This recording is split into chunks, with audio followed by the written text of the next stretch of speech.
Olá, me chamo Ival Neto, sou doutorando do Programa de Pós-Graduação em Artes da Universidade Federal do Pará. Pesquiso na linha Teorias e Interfaces Epistêmicas em Artes, sob a orientação do professor Dr. Francisco Smith. Em parceria com Doris Rocha, mestranda no mesmo programa, vou apresentar o trabalho intitulado Os documentários Vila da Barca e Belém 350 anos para a construção de narrativas sobre Belém, Pará, na década de 1960. O objetivo desse trabalho é realizar um estudo comparativo sobre as narrativas documentais de cidade e urbanização por meio de dois filmes que retratam a cidade de Belém na década de 1960, Vila da Barca, de 1964, e Belém 350 anos, de 1966, o primeiro de Renato Tapajós e o segundo de Líbero Luchar. Contrapor esse documentário se justifica pela nítida oposição entre ambos. Enquanto um mostra Belém, a Paris na Amazônia, o outro mostra o que ocorreu em um lugar não contemplado com o processo de urbanização. Para alcançar tais objetivos, eu vou falar um pouco sobre os cineastas, sobre a relação entre cinema e hegemonia e, por fim, sobre chaves de leitura e interpretação dos documentários. Bem, um breve panorama sobre os diretores. Renato Tapajós é cineasta e escritor. Nasceu em Belém do Pará e é radicado em São Paulo.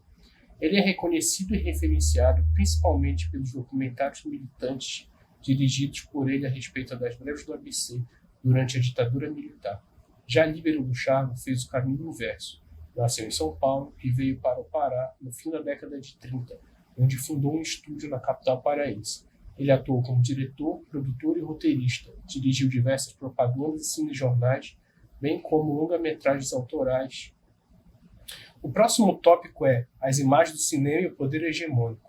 O conceito de hegemonia é caro a essa pesquisa, porque nele funda a discussão sobre a oposição entre cultura dominante e subalterna, entre centro e periferia.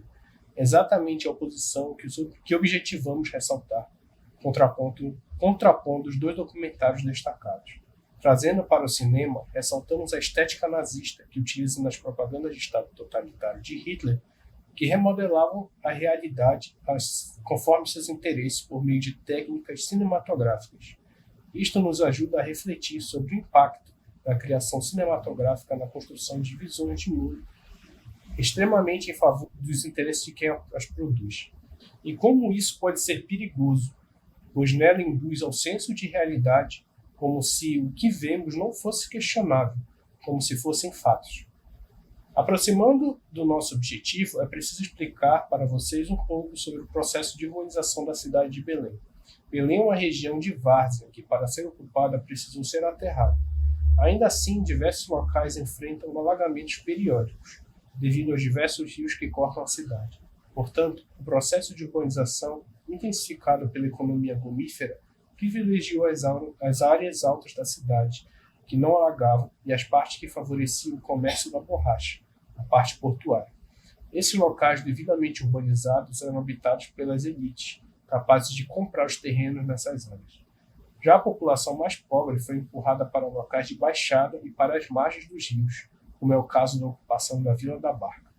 Vila da Barca é uma comunidade que surge na década de 20, com a ocupação de trabalhadores atraídos pela oportunidade de emprego da economia gomífera. Essas pessoas não tinham nenhuma infraestrutura, nenhum tipo de urbanização alcançou aquele lugar. Quando vemos os vídeos, são praticamente cidades diferentes. No documentário de Luchar, aparece uma Belém como metrópole da Amazônia, símbolo de progresso.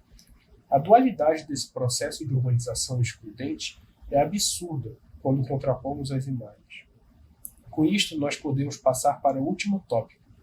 Nós elencamos algumas chaves de leitura para fazer uma análise crítica dos documentários.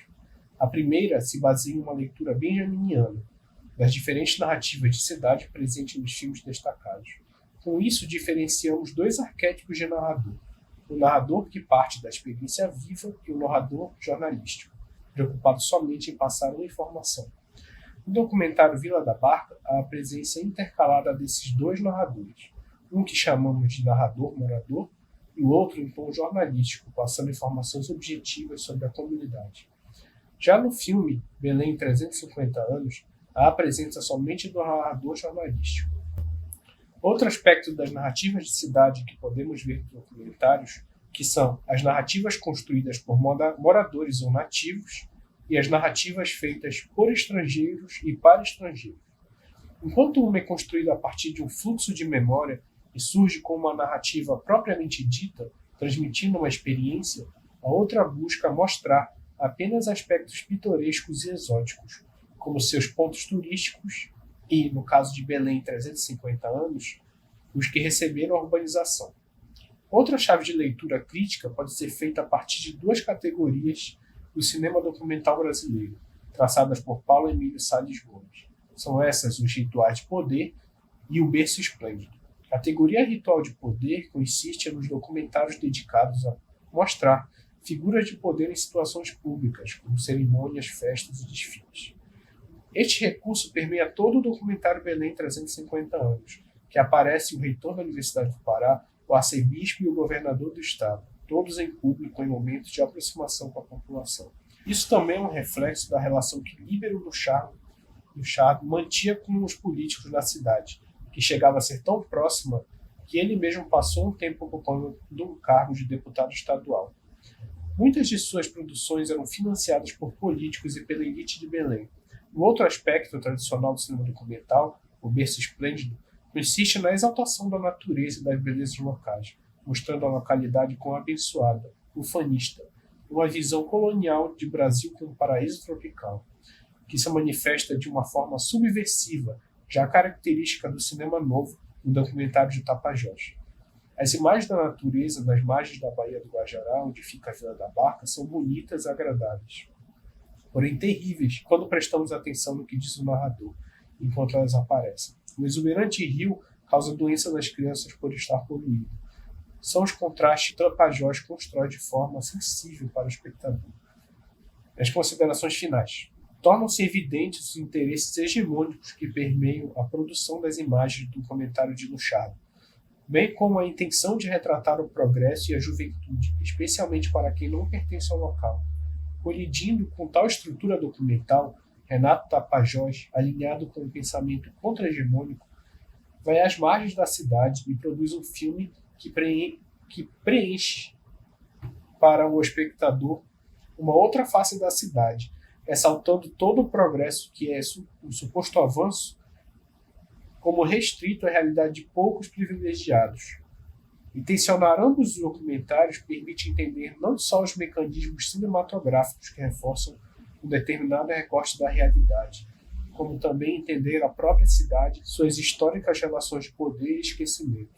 Para finalizar, agradecemos ao evento pelo aceite do nosso artigo e até a próxima.